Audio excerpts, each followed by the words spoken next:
Rec Shutterstock. Welcome to Remote Controlled, a podcast from Variety featuring the best and brightest in television, both in front of and behind the camera. In today's episode, Variety's TV reporter Elizabeth Wagmeister talks with America's Got Talent host Tyra Banks about how she juggles all of her jobs, and with Andy Cohen about hosting The Love Connection. Banks recently took over hosting duties on AGT for Nick Cannon, and says that while she enjoys hosting, it's hard for her to set aside her producer's instincts, given her years on Top Model. It's been really exciting. I love the almost mom role that I like to feel like I'm playing, or a big sister sometimes, Banks says. There's a lot of emotion on the show. There's the emotion that everyone wants, which is elation, and there's the other side where dreams are dashed and hopes are crushed. So I'm there to give them hugs and love and pick them up, too. Banks says it's hard for her to resist her instincts to offer constructive criticism.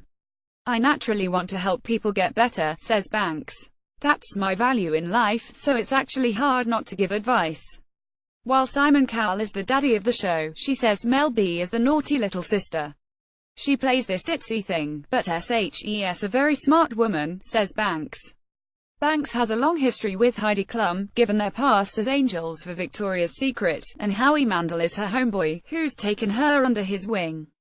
Banks will also return to host another season of America's Top Model, which recently moved to VH1.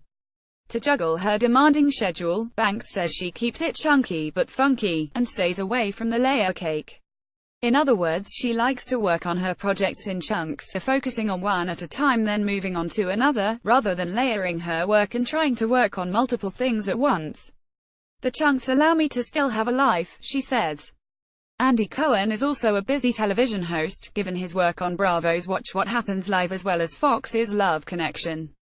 Cohen says that he was a fan of the original 1980s show and that he tried to get the format for Bravo when he was in charge of programming, but was unsuccessful.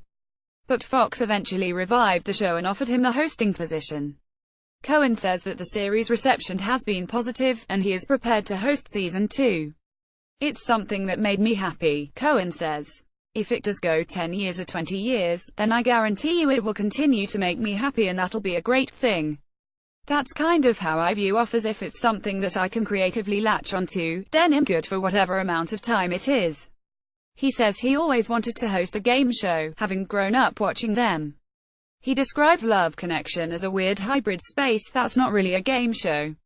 It's a dating show, and it really capitalizes on everything that I love to do, which is ask personal questions and get in there and make a little noise, and make a little trouble. Cohen admits he likes stirring up trouble when he hosts the Housewives reunion shows on Bravo. I just always love to do it, and now I get paid well to do it. I'm fearless about it, and I'm opinionated, and I like to get in there. And it's fun. Society has changed a lot since the original Love Connection, and Cohen says that we're certainly making history. We've had lesbians on, and we have some gay guys coming up on the show.